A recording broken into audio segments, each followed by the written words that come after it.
open your Chrome browser or any other browser of your choice. It will bring Google. If it doesn't bring Google, locate Google search and click on Bing Image Creator. Now you click on the website bing.com/create, but you need to log in first.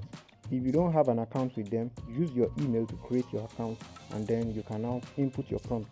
Let's say I want a shop or a lady carrying a handbag with some things at the back. So you just say a lady sitting in a shop with our commodities and our brand name.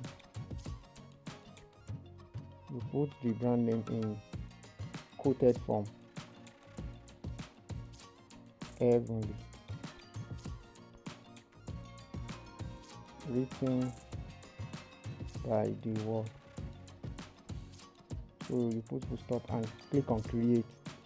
Wait for some seconds and then the outcome will be displayed right on your phone. Then you can then download. If you use these three dots that you can see here, click on that three dots, then you can click on download. This is one. Good to go.